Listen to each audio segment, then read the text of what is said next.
I thought since it was St. Patrick's Day, it would be so fitting to tell you about the time that I got suspended and then later expelled. Because it happened on St. Patrick's Day. And I was 15 years old. I don't know, this is like totally not flattering to me. But this is the only semi-green thing I have, so here we go. I'm also gonna be wearing a blanket because it's freezing. Don't pinch me. I got my green. But this story is not completely random because I actually think that it led me to where I am today. Because if I would have never got kicked out of school, I would have never got my life on track. So let's get into it. So growing up, I always wanted to fit in. We have talked about this many, many times. Now, my mom had things very structured for me in the aspect of she always needed to know where I was. So after school, if I was not getting picked up or driving straight home, I was expected to go to the Boys and Girls Club or wherever she knew that I was gonna be. I was never allowed to just leave school and walk around downtown or do any of that, which made it really hard because all of my friends were allowed to do that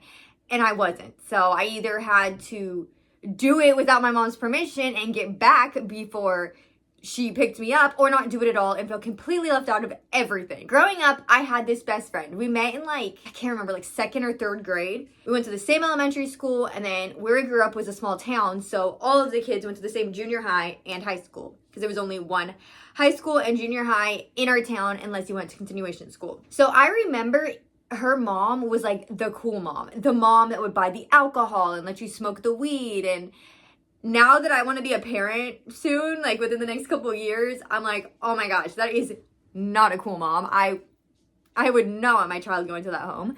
But at the time, she was the cool mom. She was the mom that let us do whatever we want, and she would get it for us, you know, because we were underage. I remember one time in art class in 8th grade, and this was our first period of the day. My friend literally was drinking a wine cooler out of like a water bottle and spilled it in the back of the classroom. Why are we drinking a wine cooler at like 8 o'clock in the morning in 8th grade? So that was my best friend, and we actually ended up becoming neighbors. So I would just tell my mom that I was spending the night at her house, and we would do all the things inside the house. And let me tell you, my mom had no idea. Or there would be times that we would drink and literally walk the streets. And like, I'm really confused how I'm still alive now. I would never ever do those things now, let alone let my children do those things. Now that you understand where our main source was, it was my best friend's mom. She was open to getting us the alcohol, providing the weed, and letting us do it in her home. This time, let's fast forward to St. Patrick's Day. I was 15 years old. Yeah, 15. It is so crazy because my baby sister is 18 and she is, like I said, a baby. So the fact that I was drinking at 15 is actually wild to me. But it was St. Patrick's Day and there was going to be a school carnival tonight. And it was so exciting because it was for the underclassmen. The underclassmen never got any activities. It was always the juniors and the seniors. So this was cool. This was exciting. This was special. After school, we walk over to the park. And we have Smirnoff, Four Loko. Oh my God, Four Loko. If you know, you know. And Valium. Mind you, I have always been underweight. I've just had a really fast metabolism my whole life, and I've just had a hard time gaining weight. So mind you, I'm like probably like 80 something pounds. Yeah, 80 something pounds. I had some Four Loko, I had some Smirnoff, and well, shoot, if you say this Valium's good, I'm gonna have it too. So we got all types of things going on in my body. Also, I'm a tiny human being. I did drink often, but that did not help my tolerance. I always would get way too tipsy and drunk before everyone else. We drink, we do everything we were gonna do, and then we leave the alcohol bottles. We do not bring them with us back to school. Come on now, we're not done. We do what we're gonna do, and it's not that, the park is not that far from school. So we decide, you know, we don't have a car, we don't drive, we're not even old enough to have a license. Let's just walk back to school for the carnival. It's about time. Mind you, it is pouring rain. Pouring rain, which is so funny because it's actually raining today and I'm 28 and that was when I was 15. But yes, it was pouring rain. Not only are we under the influence, but we are walking back to school in the pouring rain. And because thinking about, I honestly don't really remember. I remember like starting to walk back to school, but then I don't really remember. And then I remember being at school. So like literally walking through the rain, getting wet was not phasing me at all because I was so gone. Get back to school and we are soaking wet, mind you. Like, is that not weird that we just show up soaking wet? But all right. And then, so the way that things were set up is you walk in and there's like a bunch of lockers. And then if you go up some stairs and up some more stairs, It's like the gym, and that's where the carnival is going to take place. So I walk up the stairs. I'm the first person to talk to the principal, and the principal is the one that's giving us our tickets and checking us in. And so I go up there, and she's like, "Hey, Amanda, how you doing?" And I'm like, good. And she goes, "Have you been drinking?" No. Nope, haven't been drinking. Oh, okay, all right. So you'd be cool for me to breathalyze you? Absolutely. What? Why in the world? Why? Why in the world? You know what I'm thinking? I'm thinking that in that moment, I thought that if I led with confidence, that she just wouldn't clock me. But guess what she did? She did. And she did breathalyze me. In that moment, maybe I should have just, taken my loss and just left. But no. She takes me to the sports med room along with, 2 or 3 of my other friends. And we are soaking wet to the point where, now I am, physically shaking. I don't know if I was the most wet out of everyone. I don't know if it's because I was the smallest, but I was shaking because I was so cold. I was so wet. They literally took me to the lost and found in the sports med room and let me wear somebody's sweatshirt, which is actually kind of funny because I had somebody else's last name on it. But yeah, they had me literally change my clothes because I was freezing. So we're all sitting in the sports med room and she breathalyzes all of us. And again, me thinking that I can just get away with things. I just do it real quick. And she's like, "No, Amanda, actually do it." We do the breathalyzer and she actually ends up calling the cops. Yeah, the cops show up. The cops show up to the sports med room. They search all of our backpacks. And guess what? Do you remember how I said earlier, we did not bring stuff? Because no, what are you talking about? Allegedly, I may be under the influence, but I don't have anything on me. Because we had nothing on us, the cop could not do anything. Also, we're minors and our parents were not there, so he couldn't do anything and he actually ended up leaving. And you could tell that bothered the principal so much. Because yes, 100% we were in the wrong. But she was on a power trip. Even after I did not go to that school anymore, I heard so many awful things. And she is no longer a principal there, so if that says anything. So we're sitting there after I change and she tells us, you all need to write a statement. You need to say where you got the alcohol and really just explain the whole situation. No. Nope. I sit there and I do absolutely nothing. Absolutely nothing. And she goes, "Amanda, you need to start right now or you're going to get in trouble." I'm already in trouble. I'm not about to be a snitch. I'm sorry, but I was raised, you do not snitch on people. So I was not about to snitch, let alone it was my best friend's mom. I'm gonna tell you right now, I don't think I realized what it was in the moment, but being older and looking back on the situation years later, one, I 100% am not a snitch. But you know what I think it also was? Knowing that it wasn't a kid or a random person that gave it to us, it was my best friend's mom. And when I was in 4th grade, I was in foster care. Now I know that giving alcohol to a minor and things of that nature are not good. Do I think that parents should be doing that to their children? No. However, it's not my business to get involved with that. And I'm not really trying to get deep with you right now, but I know what it's like to be in foster care and I would just hate to put somebody else through that situation. I write nothing and they end up having to call our parents. And at the time, my mom worked graveyards at the hospital. And so they called my mom a bunch of times. She did not answer. We tried to let me go home with my best friend and her mom. But at the end of the day, they had expelled me for the next week. My mom was going to find out that I was in trouble. How is she not going to know that I'm not going to school for a week? So we tried calling my mom a bunch of times. She does not answer. At the time, I do have a stepdad. I cannot remember if they tried calling him. They may have, but regardless, they could not get a hold of my parents. They call my grandma. She picks me up and she doesn't really seem upset with me at all. She doesn't really bring it up. She just picks me up, takes me home. And then in the morning, my mom picks me up. And you ever get in that moment when your parents are extra quiet, but you know you're in trouble. So the fact that they're being so calm is actually kind of scary. Yeah. So my mom picked me up first thing in the morning, right after she got off of work. And we're driving home. And at this time, we lived a distance from where my grandma lived. And so just sitting in silence, knowing that I am probably going to get in a lot of trouble, knowing that I just got suspended for a week, knowing that I was underage drinking, and on top of everything, this was my first time ever getting in trouble. at school like ever. I was the good kid. I'm the oldest, so I have to set an example. Get home, and my stepdad has 2 beers. What are they called? Like those big, like, is that like a 40? I don't know. He places them both on the coffee table, and he looks at me and he's like, hey, you want a drink? Let's go. Come on, you want to drink so bad, Amanda? Let's go. And basically telling me, like, drink that whole bottle of beer now. That's what you want to do so bad. If you're so cool, Amanda, go ahead and drink it right now. So with that being said, I'm sure my mom yelled at me. I honestly cannot remember. I'm sure she did. I'm sure she did.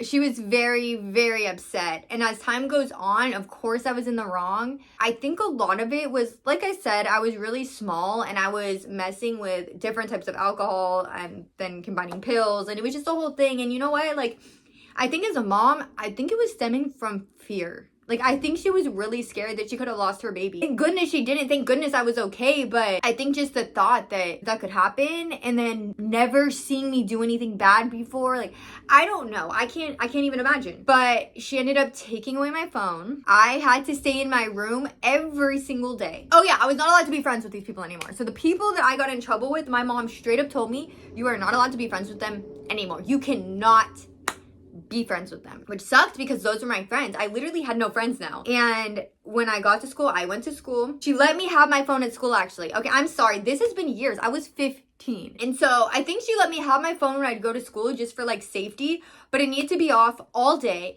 Then after school, she would pick me up in the office. And I think I was only allowed to turn on my phone after school just in case she needed to get a hold of me. But then after I'd get picked up from the office, then we would go home and I would have to spend the rest of the night in my bedroom. Or if it was a weekend, oh yeah, if it was a weekend, I got to spend both days in my bedroom. Lucky me, Sunday and Saturday. Both days, all day long in the bedroom. And if I had to go to the bathroom, I just had to shout out across the hall, hey, can I use the restroom? Pretty awful. And I thought I was doing something, so I ended up finding my laptop like tucked away and all my stuff. And so yeah, my mom had my phone, but I would just use my laptop. Who did I think I was actually? Like, actually, who was she? So then eventually my mom found out that I had that, and she took that away too. And then I had no electronics, no friends, and no freedom. And occasionally she would just take my phone and look through it. Even though I was not having new conversations on it, she would just open it up and look through it sometimes. And it would give me so much anxiety because I knew that the kid that I was prior was not a good kid, not a kid that I was proud of, not a kid that I wanted to showcase to my mom. But I knew that those kids that I was hanging out with were the same kids. Those kids did not get in trouble. Yes, they got suspended for a week, but their parents did not punish them. And I'm gonna tell you right now, no disrespect, but they continue to do the same things years on. So as much as I think I got severely punished and maybe punished a little harder than I needed to, at least I learned. Well, fast forward, I ended up getting grounded for 6 months. 6 months.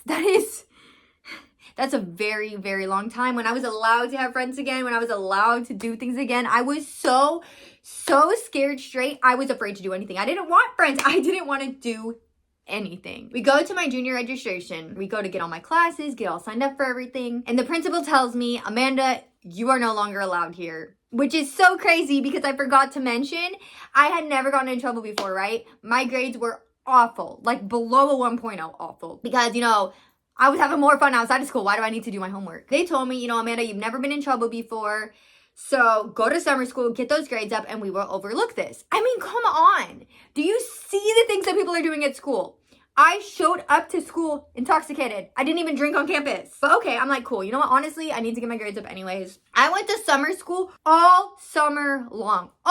And then when I went to junior registration, that is when she told me, you are no longer allowed here, which was absolutely ridiculous when I was not a bad student. I had gotten in trouble one time, and because I barely lived outside of the district, she had the right to kick me out. So, yep, got kicked out junior year, knew everyone since kindergarten, and was having to start a brand new school in a brand new city as a junior. And it was really scary and intimidating, and I feel like at that time in your life, it feels like the end of the world. Your whole life is school. So if you're not accepted, you feel pretty awful. I got kicked out of school and I enrolled in the new school. It was all right, but I was not making friends. The school felt really big and like I've always wanted to be the new kid. I don't know. I felt like the new kid was like kind of cool. Like the new kid automatically became popular because they were like fresh. But because this school was so big, people didn't even know I was new. People did not really pay attention to me. And when they eventually did, I got so severely bullied that I stopped going to school. I went on independent study. And I'm trying to say this in the most like, the bullying got to a point where people were threatening my life and my safety. And I was getting so low mentally that my mom was scared for me. And so yeah, it was pretty bad. It was pretty rough. And it's just crazy how people can hate you so much when they don't even know you. Like, they did not know me. And, you know, I've always gotten bullied throughout my life, as we've talked about previously. But for people to say such awful things about you and they don't even know you, it's just really crazy. And I'm sure any of you that do social media can completely relate, because they really don't know you on social media. They see you for what, like 10, 20 minutes a day. And that's not even every day. And they think they know you and they think they can say things about you. So I know that online is similar. I ended up going on independent study and finding out that if I enroll in beauty school, I actually can get credits for high school. So I enroll in beauty school. I'm about to graduate. At this point, okay, so let me think about it. Okay, so I made it all the way through my junior year. Okay, so I went to that school all the way through my junior year, a piece of my senior year. And I think during my senior year is when the bullying actually got really, really bad. I think junior year was like, I didn't have a lot of friends. I didn't really fit in. But senior year, what really happened is I made friends with this girl that actually was very well known. She was a popular girl. But when the boy that she liked me, she didn't like that. And so, I hate talking about drama, but I'm just trying to explain to you. She ended up spreading lies and rumors about me. And because she was well known and people liked her, they believed her. And someone that I thought was a good friend to me literally turned everyone against me. And I did not feel safe anymore. So yes, I guess I finished out my entire junior year at this school, did a piece of my senior year, and then around January-ish is when I decided I was going to enroll in beauty school and go on independent study, because I just could not handle it anymore. Like, I did not want to go to school. So I enrolled in beauty school and I only have 6 months left. And becoming an esthetician is 600 hours. And becoming a cosmetologist, I think at the time, it may have changed now, but I think at the time was 1,600 hours. Now, I was about to graduate in 6 months. They said that if I would go part-time, I could graduate 600 hours in 6 months. And since the school was helping me, like the school was helping pay for my tuition for beauty school, which was huge. I highly, highly recommend it. If you're interested in doing something like esthetician or cosmetology or something of that nature, check with your high school if you are in high school. Honestly, I don't even think high schoolers watch me, but if by any chance high schoolers watch me, or if you know a high schooler that is interested, you should definitely look into that and see. Maybe you can get ahead of things and feel super ready when you graduate. Because I literally became a licensed esthetician by the time I was 17 years old. I graduated high school and beauty school within the same month. It's a trade school, but it's college. I signed up to be an esthetician. Honestly, I really, really wanted to do hair, but since the school was paying for it, I didn't think they would continue to pay for it after I graduated. I wasn't sure, so just signed up for esthetician. I started taking night classes. It was cool. I ended up meeting a lot of good friends there. It was kind of weird though, because beauty school kind of felt like a high school outside of high school, because people were coming from all over the place. We had people from like towns away. We had people that went to my school. We had all types of people. So imagine just taking a bunch of high schoolers from a bunch of different high schools and then putting them in one school. There was drama, but honestly, I feel like there was more drama with the Cosmos than there were with the Esties. Only because for some reason, I feel like all the Cosmos were high schoolers and the Esties were kind of older. But it was really good. I finished beauty school and it helped me. It gave me a focus on something that wasn't getting me in trouble. It gave me a focus on something that was productive. And if I would have never got kicked out of school, I would have never even explored these options. I would have continued to do the same things with these people. And where would it have gotten me? If I would have never gotten in trouble, my mom would have never taken me out of that school, taken me away from those friends, and helped me explore these opportunities with beauty school. Which then we fast forward a little bit more, because this video is getting very long and I feel like I almost should have made an individual video for beauty school getting grounded. Fast forward, I was working at the bank. I ended up getting robbed twice in 6 months back in 2021. I was looking to get a new job. I wanted to get back into the beauty field since I had been a licensed esthetician for some time at this point, but I just hadn't found what I wanted to do. Previously, I was a waxer. It was cool, but it wasn't my vibe. So after getting robbed twice in 6 months, I decided this is not for me. I cannot do this. I cannot be in the bank. I do not feel safe. Continuously see this job listing that says as long as you have some sort of license, esthetician, massage, something of that nature, they are willing to take you and train you. And what do you know? Even though I was not practicing being an esthetician for all of those years, I continued to make sure to renew my license because I knew that eventually I did want to get back into the beauty industry. So when I saw that you needed an esthetician license or some type of license for this job, I was like, perfect. This is perfect. And honestly, when you have a degree or a license, it definitely makes you more money. I'm still 2 classes away from getting my associates, but I do have an esthetician license, so. And so I got that job and I worked there for 2.5 years, and it's really, really unfortunate that I got let go 2 days before Christmas. But guess what? If I didn't, I wouldn't have a business right now. I've literally been in business for like 15 months